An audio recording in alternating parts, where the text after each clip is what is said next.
Today I'm trying to platinum a game from each decade, the 2000s, 2010s and 2020s, to see how much trophy hunting has actually changed.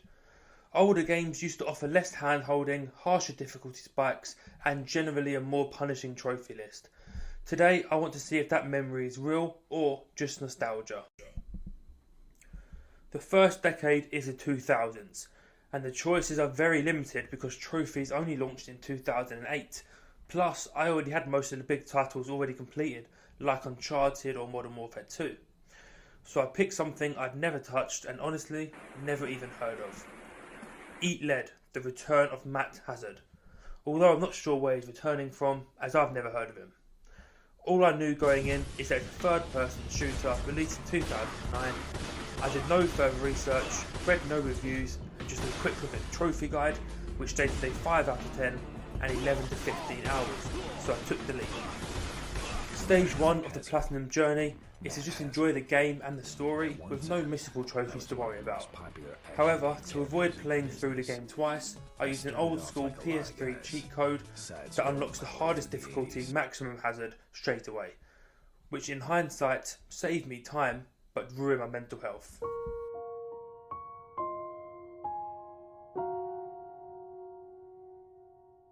The game follows the story of Matt Hazard, who is a video game character who peaked in the 80s and the 90s, securing a lifetime contract with a game company, but now, after multiple failed games like Hazard Kart Racing and using water guns, the company wants to get out of the contract, and the only way possible is to kill Matt Hazard inside the game. The game is genuinely an absolute blast, full to the brim with outlandish humour, meta-commentary, self-awareness and silly cheesy jokes.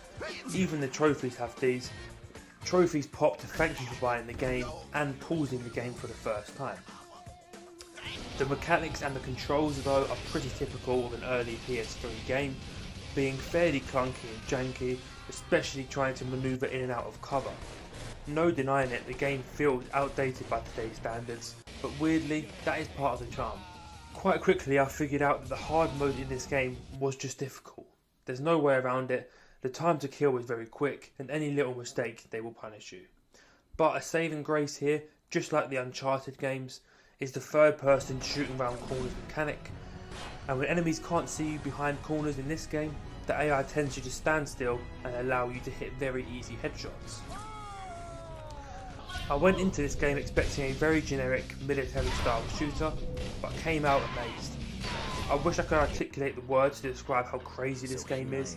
It starts out as a simple detective investigating a new lead on a case, but very quickly devolves into Wild West battles, magical wizards, a JRPG style boss fight with text boxes, zombies, a kraken, water guns, quick time fights and sniper duels.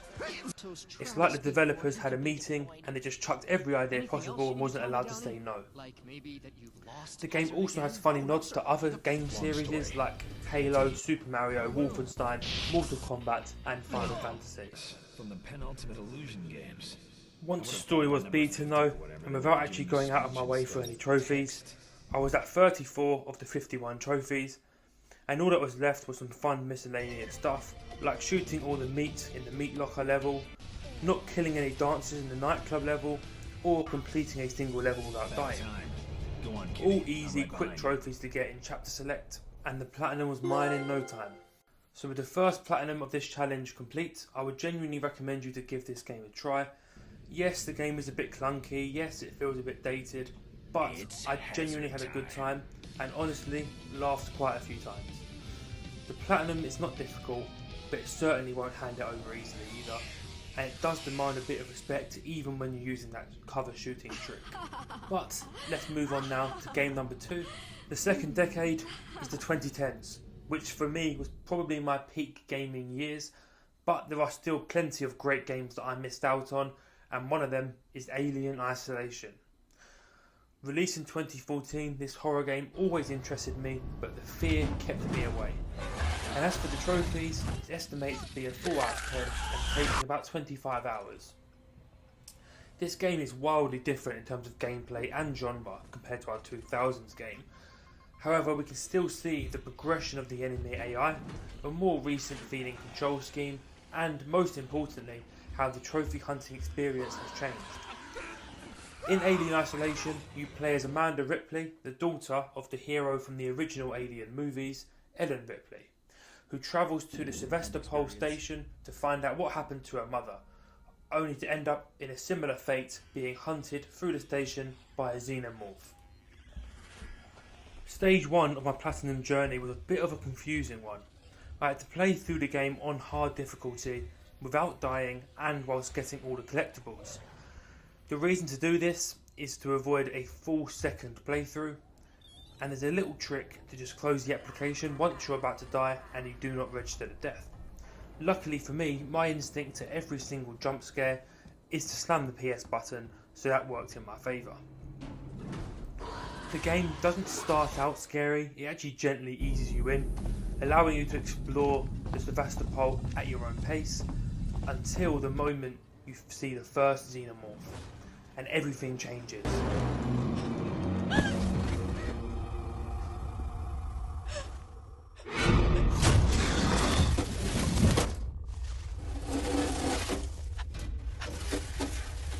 After that, it's non-stop jump scares, and because its movements are completely random, you cannot just learn how to avoid it. The alien will instantly kill you as soon as it's within touching distance. It can come from the ceiling, it can come through vents, and once it notices you, it's literally game over. This leads you to a constantly exceptionally high level of fear, dread and anxiety that leaves you feeling physically sick. This was a sharp contrast compared to Eat Lead, where the AI was easily exploitable. Enemies would stand still and wait to be headshotted. Whereas in Alien Isolation, the sole difficulty of the game comes from the AI being so brilliant and being so impossible to predict. Eventually though, I crept through like the biggest coward the Xenomorph has ever seen, and I must have reloaded the save hundreds of times to avoid deaths, and I reached the end of the game and bagged pretty much all the trophies along the way, sitting at 91% with 5 simple trophies to go. Collecting all the ID tags, despite following a collectible guide, I actually missed 2, but luckily I can go into chapter select and collect those 2 again rather than starting from the beginning. Killing an android using only the maintenance jack. Killing 10 humans, and finally getting killed by the alien 100 times. Once I knocked these trophies off, the platinum trophy was mine.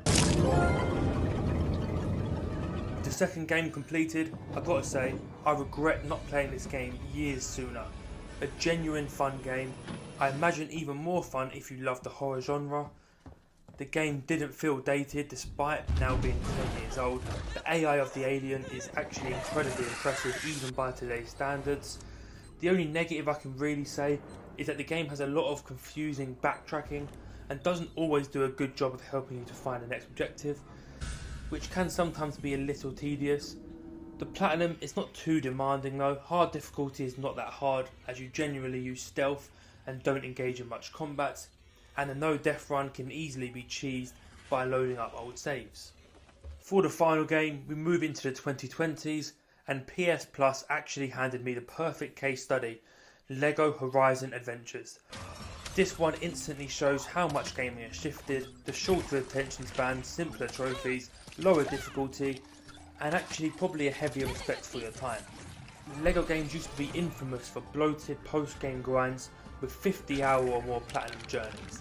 This one, a full platinum experience, estimated at 15 hours, and that alone should tell you the decade we're moving into. The platinum starts, as expected, simply paying through and enjoying the story.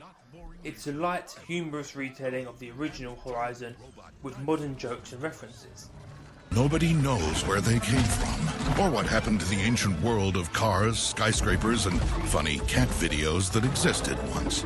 But mechanically, it's a classic LEGO game through and through. If you've played one before, nothing here will surprise you.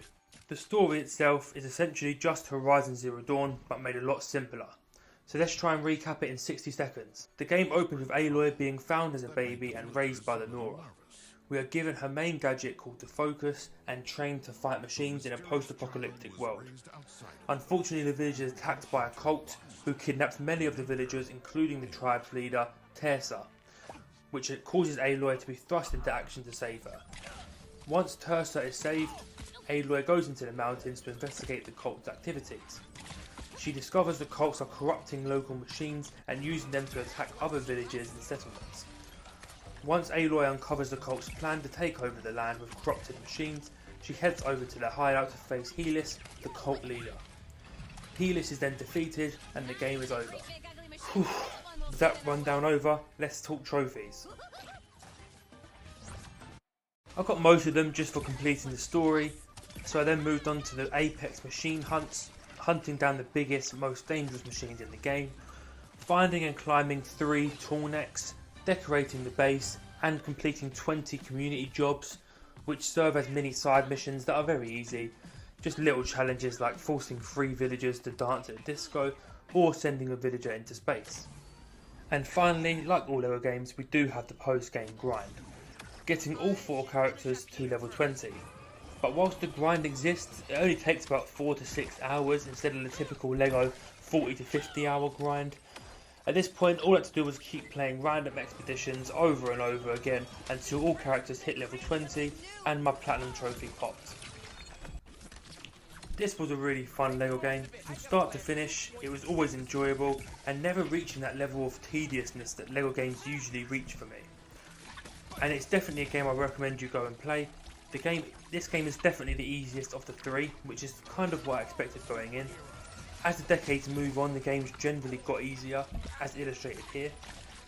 The accessibility features, which don't really exist in 2000s, barely exist in 2010s, but are such a heavy feature in every 2020s game, which seems to be the lesson in this video, that gaming is becoming more wildly accessible, which is a very good thing.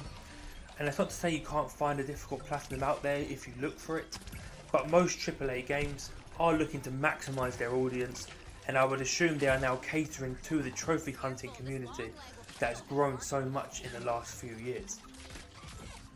So with the conclusion of this video, which was my favourite decade to play? Definitely the 2010s.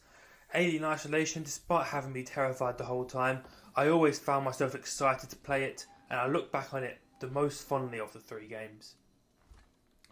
Let me know in the comments if you've played any of these 3 games, and also let me know any other Platinum Trophy challenges you want me to take on in the future. Leave a like if you enjoyed, subscribe to watch more, and goodbye.